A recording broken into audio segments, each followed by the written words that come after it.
Today I have with me a woman widely known for her role on shows such as My Little Pony, Littlest Pet Shop, and Death Note, Miss Kelly Metzger. Hello. All right, and how are you doing today? I'm doing pretty good. How are Good. you? I'm doing very good. Oh, good. All right. So, first question, what is it that got you interested in acting? A huge question. Okay. Um, this is too early for this. Why did I do this to myself? Okay. What got me interested in acting? It's fun. I've been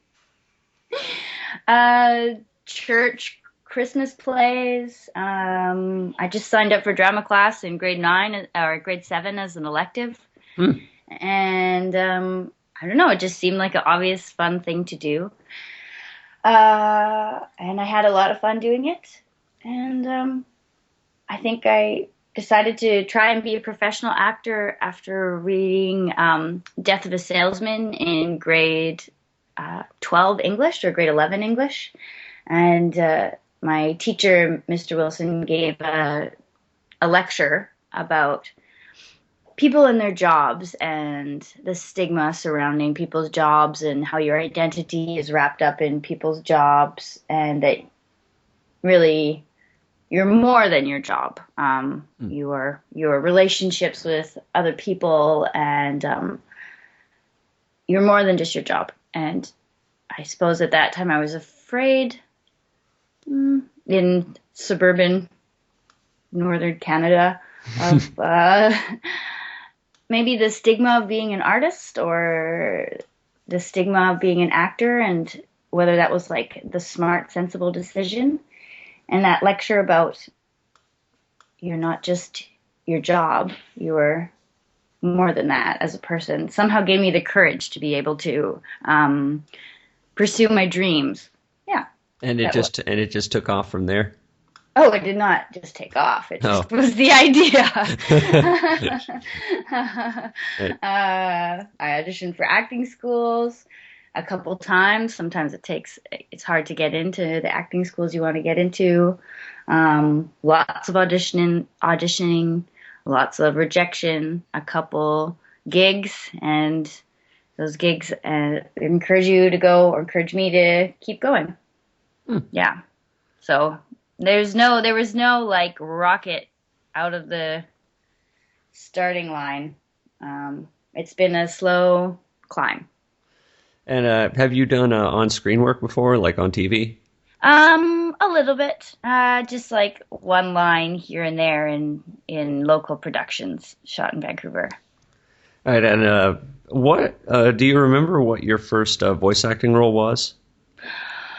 My first voice acting role was a little part on Hikaru no Go, which was a show that was being dubbed in Vancouver from, I guess, the Japanese. And I was like this chubby little nerd girl who played this game called Go. And I was so excited when I got that part because I think it took me a year of auditioning before I got a little part. And it was just maybe 2 or 3 lines in the whole episode, but remember, I was jumping all around my apartment, very excited. And what is it that wanted you to start doing voice acting? Was it just something that interested you? I wanted to buy a house, really, and theater wasn't looking like the way to go. Being a professional actor is often sporadic, and the work is sporadic, and theater, you don't get paid very much money, and I guess I was looking to go into a field of acting that perhaps was a bit more lucrative. I still don't have a house, though, but I've gone on some pretty good trips. And what has been your favorite voice role that you've done in your whole career that you can remember? In my whole wide career, my favorite voiceover role. I think I'm having the most fun right now on my cartoon Ninjago playing Nia. Yeah. Didn't that just get renewed for a second season? It's hard to keep track. Yes, we're still going. I don't know what season we're even on because, but we're still going, so that's very exciting. And what has been your favorite type of character to play whenever you are on TV? I like the tough characters. I like the spunky characters. I really like Spitfire on My Little Pony, and yeah, I like the ones with some attitude. Speaking of My Little Pony, what was your initial thought when you heard about the whole brony community? I think I heard about it from Andrea, because I heard that she had gone to a convention or something in England. That was one of the first ones, and I was like, "What is this? Like, what's going on here? Where are you guys going?" So, and then when you Google brony, sometimes some images come up that are a bit surprising. Yeah. But then once you learn more about them and get to know them, it's I like them. I like bronies. I like my bronies. You went to BronyCon a year ago, didn't you? Yeah, I went to Fiesta Equestria. Ah. And I'm going to another BronyCon in a couple weeks. I'm going to Midwest Brony Fest in Kansas. What was that like going to your first pony convention? It was really fun. It was fun because there was a whole group of voice actors there, and we had a good time. And it was good to have support because I didn't really know what was going to happen. I may have had too much fun dancing. At the Hey Ocean concert. I didn't realize I was in line with the live stream camera that was filming the concert, and I was really just dancing quite freely. And then I came back to my hotel room, and everything that I'd been doing for the last hour was documented on Twitter. And I was like, "Oh, they're watching me! Hello." That concept was new. I didn't really think anybody would care how I was dancing, and I was like, "Oh, okay." So I may or may not be a little better behaved at Midwest Brony Fest. I sometimes think maybe they just invited me for my dancing skills. So we'll see.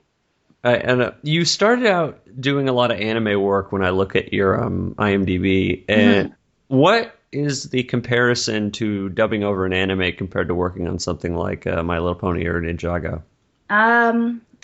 In anime, you're just in dubbing, you're just in the studio by yourself.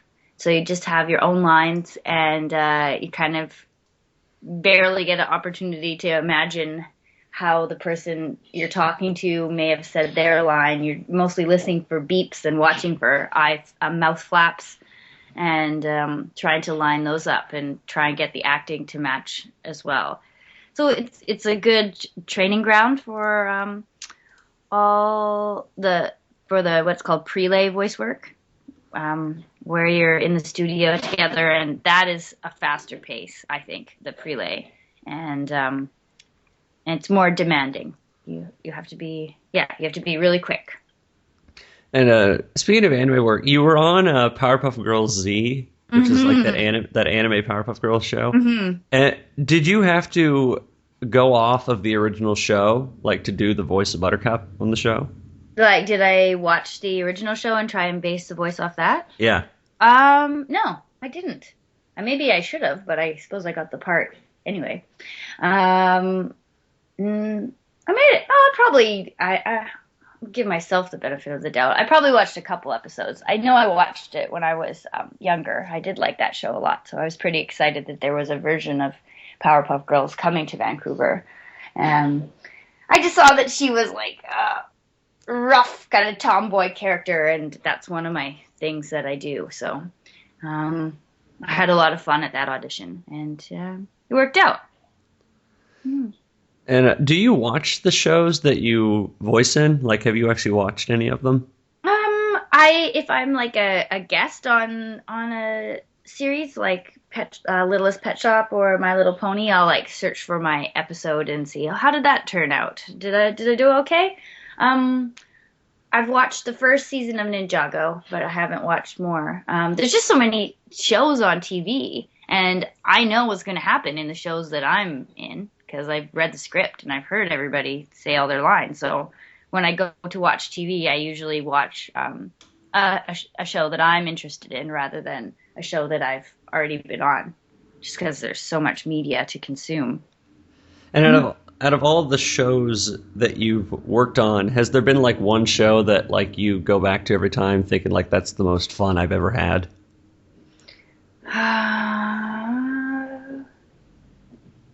What's the most fun? Well, I had a lot of fun on this show that didn't have too many episodes, called Roy's Dream Team or Dream Kick, something like that. I think it's called now Dream Kicks. But that was because everybody else in the cast was so funny. Well, Ninjago's pretty funny too. We laugh a lot in the studio or silently while other people are doing their takes. So we don't mess them up and then try not to give everybody the giggles. But that's always fun when that happens, when everybody in the show is brilliant and weird and they just crack you up. You play Spitfire on My Little Pony, which is arguably one of your most well-known roles. Mm-hmm. And were you aware that Nicole Oliver played the role at one point, like for one line? No, I didn't know. I didn't know. But that happens on that show because it's that's just or it happens on a lot of shows. You have like 7 people in the room and an incidental character will come up that has one line and they're like, who's going to do that? And then they just pick somebody to do the incidental character. So they were doing an audition for Spitfire, like they didn't. No, I auditioned for the main 6 ponies, and then maybe a year later got a call saying I had a job to play Spitfire, and I was like, why do I get cast as characters with red hair? It doesn't really matter. It's just my voice. I don't understand how this keeps happening. But I think there's a lot of redheaded characters in cartoons. And in My Little Pony, the first appearance of Spitfire, she's more calm and like soft-spoken. But in her reappearance, she's more like a general kind of character. Like, did they tell you to do something different with the character in that episode? Well, yeah, I was directed in a certain direction away from the original way Spitfire came off, but also she was in a different circumstance. Before Spitfire was at a party and was casual and cool, and that was part of the character description. And then once the Wonderbolts Academy episode came out, they kind of Spitfire had more to do. They put her in a circumstance where she was a general, and they wanted a certain tone to my voice and quality, and yeah, that's what happened. And I didn't realize it sounded too much different. I guess it's a little bit higher, and maybe the emotion of it puts my voice in a higher place. That was quite a My Little Pony controversy on the internet when it came out. So much drama. Right. Everybody thought it was Marika and not me playing the first part. So. And my last question, do you have any upcoming work that you are allowed to talk about? Do I have any upcoming work that I'm allowed to talk about? I'm in a movie of the week. It's not voiceover. What is it called? Buried Secrets. So tell your moms. I don't know when it's going to be on, but it's Buried Secrets. And my character is this weird fan named Brenda. It's not a voiceover. So that's one I'm allowed to talk about. Yeah, they really like to keep it all secret, because with the internet, the interwebs, nothing is safe. Yeah, it can get spread so fast. Sometimes I don't even remember what I've signed or not. Yes, I better just leave it at that for now. All right. Thank you so much for letting me interview you. That's it. That's all. That's all the questions. Yeah, that's all I could really think of. Okay. Well, thanks, Michael. And you are very welcome.